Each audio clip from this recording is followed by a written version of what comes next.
What's up, y'all? Welcome to the Invent Vision channel. Took a little brief hiatus, but we're back bringing you basically the multidisciplinary study. And what that means is just knowing how different subjects intersect, different subjects of study intersect in order to inform new future thinking. That's what I do. I'm currently a graduate student at Rhode Island School of Design.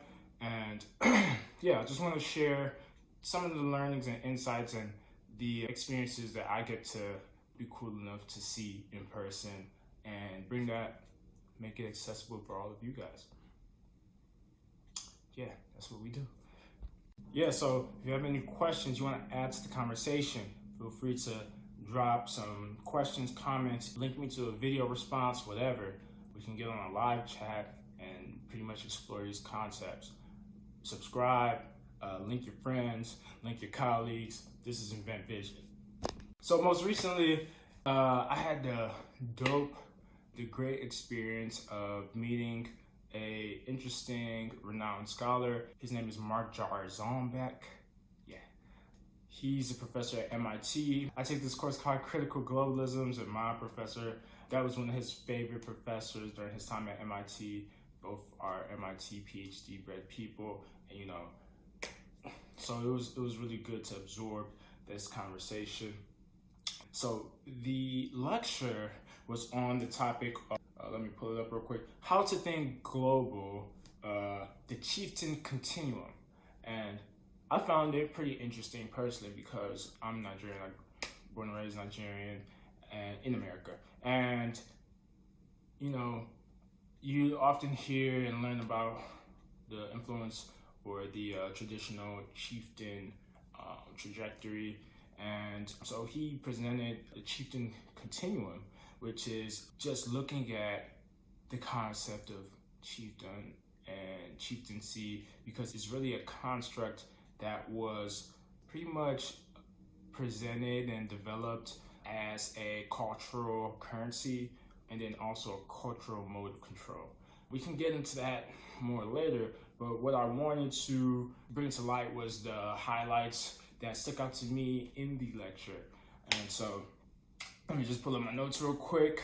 You know what? I'll just read a quick bit of the summary, and I'll put the link in the description of the summary of his work and the link to the lecture, because it gives like a nice little synopsis of Jarzombek's work. But I'll just read the little brief paragraph right here. So, had European colonialists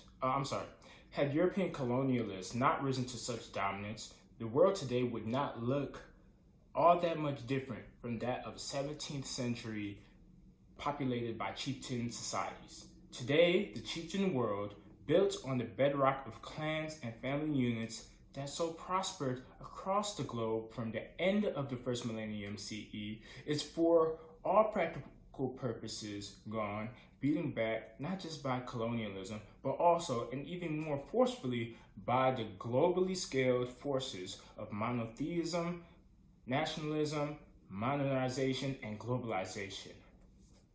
And all without much of a written history of its own. Its place in our narratives is solely undervalued. In this talk, Jarzombek will explore the consequences of this erasure, not only on our ability to understand how we got to our rapacious present, but also how we can imagine different collective futures. At stake is not just a problem of our general positioning in the contemporary world, but also the question of how we understand architecture in the global present. So, in layman terms, I try to put it in like a 5-word sentence. I don't know if that's possible, but so just looking at how this concept of chieftaincy has been overlooked, but yet has a powerful presence in the formation of our past to present. And basically he's arguing that this ignoring or erasure of the role of chiefdom, chieftaincy, it's very critical, and it can if we continue to ignore it, that history, yeah, it may have some greater implications. So it's best for us to talk about this. So we're gonna talk about it.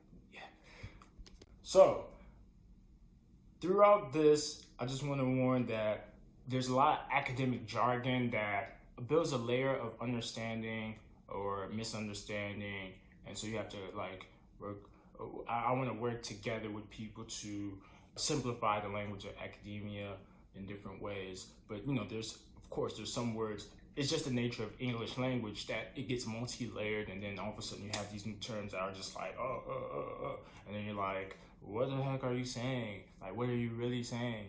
But anyway, so he in his talk he really like expands on like, okay, he maps out like, this is the history of the world from the Micronesian expansion to through all the empires to now, where we have this nation state, and now we have global cities, things like that, who are the manipulators of power.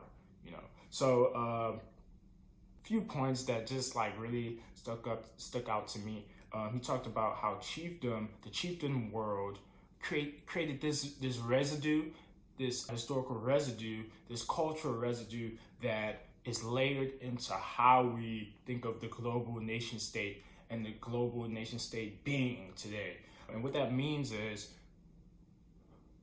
we had this hierarchy where chiefs in their respective chiefdoms in the early world are the power shifters, and they were able to create their own little economies through their own palaces in different compounds in their respective countries, but they were able to pretty much exert their influence amongst their people in order to create different forms of trade or gift exchange, and that often required overseas travel.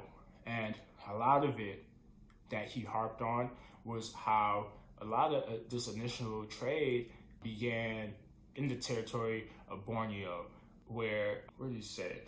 Yeah, chieftains controlled luxury trade in the first millennium, and the concept of chiefdom really didn't present itself until 15th century in Europe. So it's pretty interesting. We have this concept of chiefs, and even to this day, like in the talk, we were talking mostly about chiefdoms in a past context, but the present context that we can think about is how we still call people chief executives of corporations or commander-in-chief, President of the United States, commander-in-chief. This chief, the chief is still among us, and so what does that really mean for us? We use this term loosely to denote power. It's just something to think about. I'm not really trying to. It's something to think about. We're gonna think about it more. We're gonna dissect this. I'm open to questions, of course. As you can see, like this is fresh. Like literally just went to the lecture 2 days ago, and so this is still processing in my mind as well. So I'm trying to let people know in real time, like the process of dissecting high-level academic research and thought and presentations. But another point that he explored was how we have this trade that mostly is driven by the camphor tree. The camphor tree is a rainforest tree that resides in, I think he said Borneo, but I'm saying that I wrote here India, so we're going to clear that up. I'm going to clear that up and represent it. But camphor at the time is 2 times the value of gold. So we often think of gold as the gold standard of luxury, but in Borneo, camphor was 2 times the value of gold. Like, so these outside chiefs and leaders of nations or leaders of communities were trying to get this camphor tree, the products of this camphor tree. But the thing was, camphor is not something that you can extract at your will. It's not like something you mine your mind and then like hey, I have it. It's since it comes from a tree, since it is a tree, there's this spiritual exchange that happens, and you cannot, if you try to, cut a camphor tree too soon, it'll be pretty much worthless. So you're in this constant conversation with the spiritual world, and pretty much that's what drives the value. That's what drives the value of it. And the people of Borneo is like, it's something natural to them, but the outside world may be like, oh, why can't I get more? Like, what's taking so long? Like, what's going on? Can I come down and get the tree? Like, what's good? And meanwhile, imagine you coming down, you're like, oh, okay, I see what's going on. Like, y'all have to, it's a process. Yeah, everything's a process, duh. But anyway, he goes on different tangents about different sources of value that early civilizations pretty much sent their people on expeditions to discover and bring back to their respective chiefs. Even one,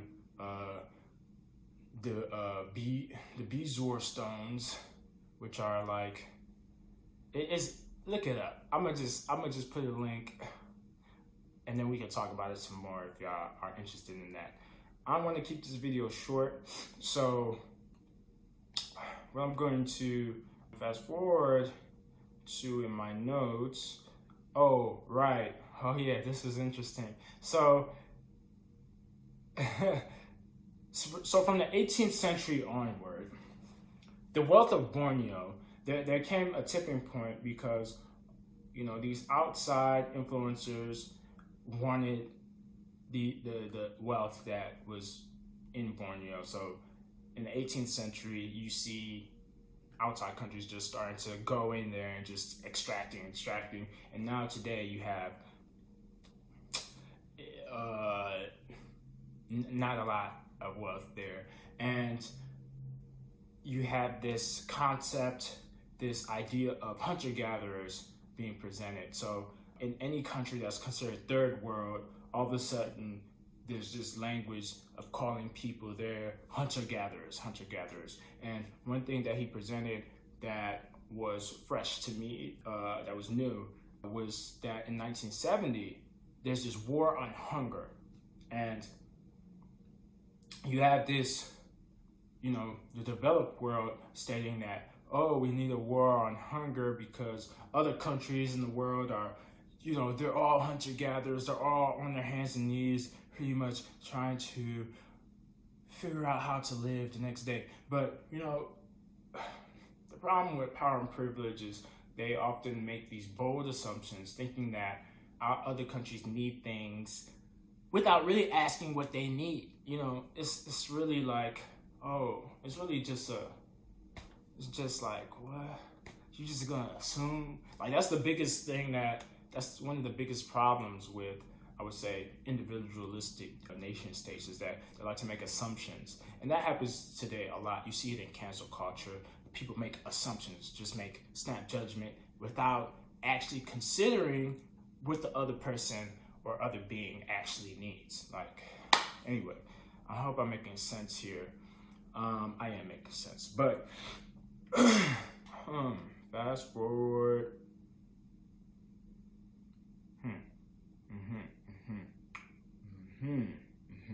Okay, yeah. So I think that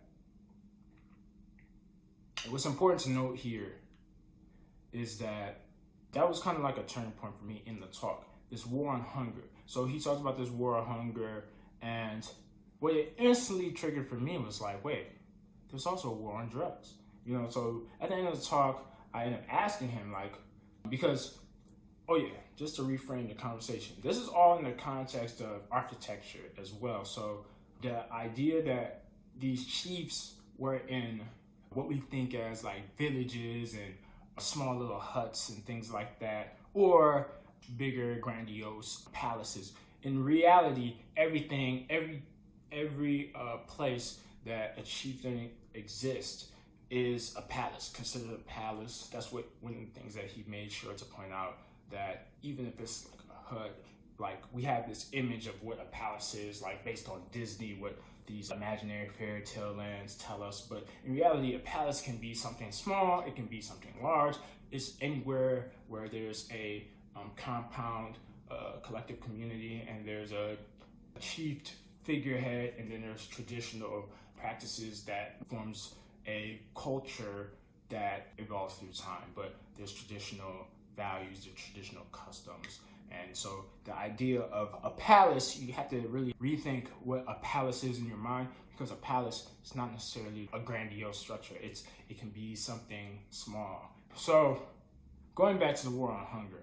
So there's this war on hunger. I asked him, like, so, there's one thing that you mentioned earlier, that, there in the 1970s, there was a war on hunger because developed nations such as America felt that hunter-gatherers need some help, but we agreed that it was this big assumption on needs versus actually listening to what people say. So then I asked, I see that how that manifests, how we identify nation states today. How would you characterize the implications of the war on drugs? And then, this is what he says. It's like, that's a great question. I've actually never thought about that. I'm like, huh? How could you never think of, like, wait, you're an architecture, you're an MIT architecture professor, and you don't think about the implications on the war on drugs? Like, what? Like, we have prisons, 2 in 3 black men are in prison, and you haven't considered this. So, unfortunately, I didn't get the answer that, didn't get any answer really. So here we are today, right, in this moment, and I'm going to begin to deconstruct this. Like, what are the implications of the war on drugs architecturally in the global concept? Because the overall title of the talk is how to think globally. How to think globally.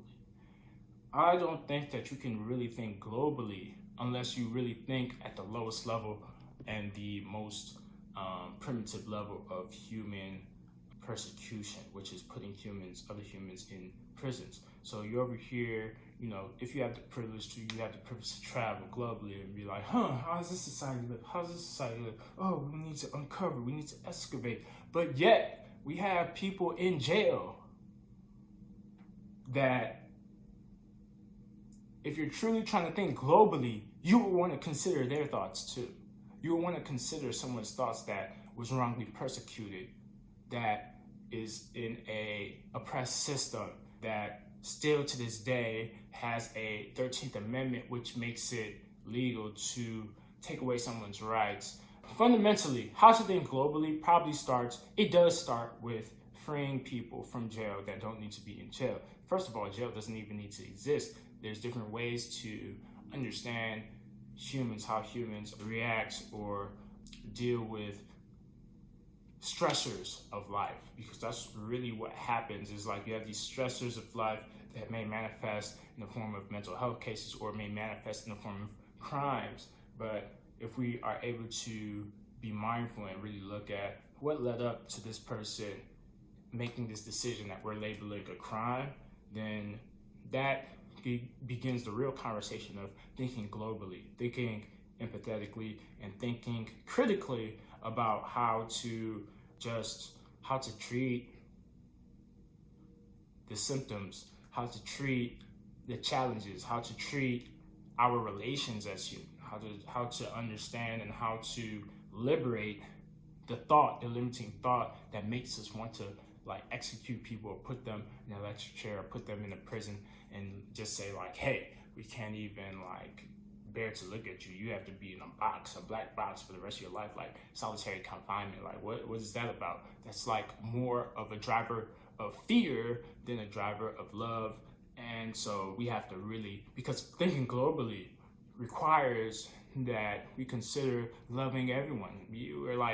We want to think globally. We want to love our society. We want to love